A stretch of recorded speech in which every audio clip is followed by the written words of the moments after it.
ಸ್ನೇಹಿತರೆ, ಗರುಡ ಪುರಾಣದ ಪ್ರಕಾರ ದೇಹದಿಂದ ಹೊರಬಂದ ಆತ್ಮ ತುಂಬಾ ಕಷ್ಟಗಳನ್ನು ಅನುಭವಿಸುತ್ತೆ.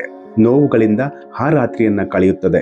ಪ್ರಾಣ ಹೋದ ನಂತರ ಆತ್ಮ ದೇಹದ ಪಕ್ಕದಲ್ಲೇ ನಿಂತು ಎಲ್ಲ ಕಡೆಯಿಂದ ಅಳುವ ಶಬ್ದವನ್ನ ಕೇಳಿಸಿಕೊಂಡು ಹೆಂಡತಿ, ಮಕ್ಕಳು, ತಂದೆ, ತಾಯಿ, ಅಣ್ಣ, ತಂಗಿ ಪ್ರತಿಯೊಬ್ಬರ ಕಣ್ಣಲ್ಲಿ ನೀರನ್ನ ಕಂಡು ಆಗ ಆತ್ಮ ಎಲ್ಲವನ್ನ ಸೆನ್ಸ್ ಮಾಡುತ್ತೆ, ಫೀಲ್ ಮಾಡುತ್ತೆ. ಆದರೆ ಏನು ಮಾಡೋದಕ್ಕೆ ಆಗೋದೇ ಇಲ್ಲ. ಅಳ್ತಾ ಇರೋರನ್ನ ಸಮಾಧಾನ ಮಾಡ್ಲಿಕ್ಕಾಗಲ್ಲ, ತಬ್ಬಿಕೊಳ್ಳೋಕ್ಕಾಗೋದಿಲ್ಲ. ಆತ್ಮ ಎಷ್ಟು ನೋವಿಂದ ಇರುತ್ತೆ ಅಂದರೆ ನಾವು ಊಹೆ ಮಾಡೋದು ಕಷ್ಟ. ಆ ರಾತ್ರಿ ನಿಧಾನವಾಗಿ ಕಳೆದಾಗ ಆತ್ಮ ಅನ್ಕೊಳ್ಳುತ್ತಂತೆ, ನನಗೆ ಇನ್ನು ಸ್ವಲ್ಪ ಸಮಯ ಇದ್ದಿದ್ರೆ ನಾನು ನನ್ನ ಮಕ್ಕಳೊಂದಿಗೆ, ನನ್ನ ತಂದೆ ತಾಯಿಯೊಂದಿಗೆ, ಸುತ್ತಮುತ್ತ ಇರೋರೊಂದಿಗೆ ಇನ್ನೂ ಚೆನ್ನಾಗಿ ನಾನು ಬದುಕಬಹುದಾಗಿತ್ತು ಅಂತ. ಸ್ನೇಹಿತರೆ, ನಾವು ಇರುವಷ್ಟು ದಿನ ನಾವು ಸಂತೋಷವಾಗಿರಬೇಕು. ನಮ್ಮ ಸುತ್ತಮುತ್ತ ಇರೋರನ್ನು ಕೂಡ ಸಂತೋಷವಾಗಿ ನಾವು ನೋಡ್ಕೊಳ್ಳೇಬೇಕು. ಇಲ್ಲ ಅಂತ ಹೇಳಿದ್ರೆ ನಮ್ಮ ಪ್ರಾಣ ಎನ್ನುವಂತಹ ಪಕ್ಷಿ ಹಾರಿ ಹೋದ್ರೆ ನಾವು ಇವತ್ತು ಆತ್ಮ ಒದ್ದಾಡ್ತಲ್ಲ, ಅದೇ ರೀತಿ ನಮ್ಮ ಆತ್ಮಗಳು ಕೂಡ ಒದ್ದಾಡೋದಕ್ಕೆ ನಾವು ಅವಕಾಶ ಮಾಡಿಕೊಡಬಾರ್ದು.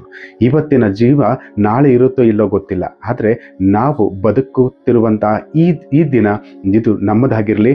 ಎಲ್ಲರ ಜೊತೆ ಸಂತೋಷವಾಗಿ ಎಲ್ಲ ದ್ವೇಷಗಳನ್ನು, ಎಲ್ಲ ಕ್ರೋಧಗಳನ್ನು ದೂರ ಇಟ್ಟು ಇವತ್ತಿನ ಬಾಳು ನಮ್ಮದಾಗಲಿ. ಈ ವಿಡಿಯೋ ನಿಮಗೆ ಇಷ್ಟ ಆಗಿದ್ರೆ ಲೈಕ್ ಮಾಡಿ, ಶೇರ್ ಮಾಡಿ ಹಾಗೂ ಸಬ್ಸ್ಕ್ರೈಬ್ ಮಾಡಿ. Thank you.